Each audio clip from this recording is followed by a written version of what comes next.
Hey guys, Richard Scanlon from Remountain Horsemanship, and this is the horse that I have in training that has a bolting problem. I've been working a lot on riding him with a lot of pushing instead of pulling. A lot of people have a habit of pulling on the reins. So to take that temptation away, I'm just going to take this bridle off. I'm going to ask him to stand still and I'm going to slide the bridle off his head. Something that I kind of believe in is if you can't take that bridle off of your horse with him standing still, then you probably shouldn't be riding in it. And I just take this bridle and I just throw it away because I'm going to ride him with 2 flags today. And I'm going to work on pushing him instead of pulling him. Make sure he's okay with those flags. Check him out on the shoulders and on the rump. So there I am. I ask him to go forward and I have my focus to the left and my leg was pushing him to the left and he didn't go. So that's when I dropped my flags down. One thing to look out for when you're riding a horse with flags or with a horseman stick or something is don't do what I call the ninja chop. Kind of drop the sticks or your flags out to the side and then bring them closer to his head. Don't just slam them down right in front of his face if you're trying to turn him. So kind of drop them out to the side and then push him. That way you don't offend them, you don't scare them, and they see the flag coming. This is just a real simple, easy weave pattern. Just testing his steering left and his right, testing his speed control. I'm using my focus, I'm using my shoulders, I'm using my seat, I'm using my legs, and then the last thing I use is my flags. And remember, like I said in the previous videos, yielding is not an option.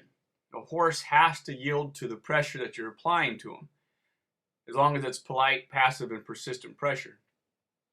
So even with the flag or with the horseman stick, that horse has to yield to you. So before you go taking your snaffle bit off of your horse, make sure they at least have a good basic understanding of yielding from pressure, or else you might get in a little bit over your head.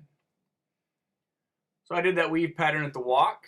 So now we're just gonna do some circles, pick up the trot. Generally, the faster you go with your horses, the more holes you will find in your foundation. So if you think you're pretty rock solid with the basic yields and doing really good at the walk, well then pick it up to the trot. And then if you're really good at the trot, then pick it up to the canter and then the gallop. Tell's been doing really well. I've been doing a little bit of work with him on the ground, but I've also been doing a lot of riding. I ride a lot of the obstacle courses in the back of the arena, ride them out in the hay fields. There's kind of 2 ways to go about solving a problem with a horse. So Tell has a habit. He's developed a habit of bolting.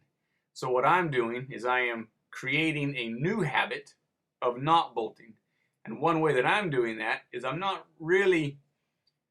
kind of boring him out of the habit of bolting. I'm kind of doing things nice and easy and relaxed so that he doesn't really have an opportunity to bolt. So then pretty soon I do enough of the new habit long enough and then he'll forget about the bolting. It's kind of like professional dog trainers that train a dog, that have a dog that constantly barks. They'll train the dog to bark on command and then they don't give the command anymore. It's kind of what I'm doing right now with Tell and kind of boring him to death, or boring the habit out of him. And he's doing really well. I'm just making sure that his nose is in the direction of travel, making sure he's paying attention to me, staying on the circle. I'm making sure I'm effective with my flags, effective with my legs. He's doing really good. I can't be prouder of this horse. He's really smart, really sweet. He's sensitive, and he's doing really, really good. All right, thanks for watching, guys. Hope you learned something. Thanks for watching, and I'll see you next time. Take care.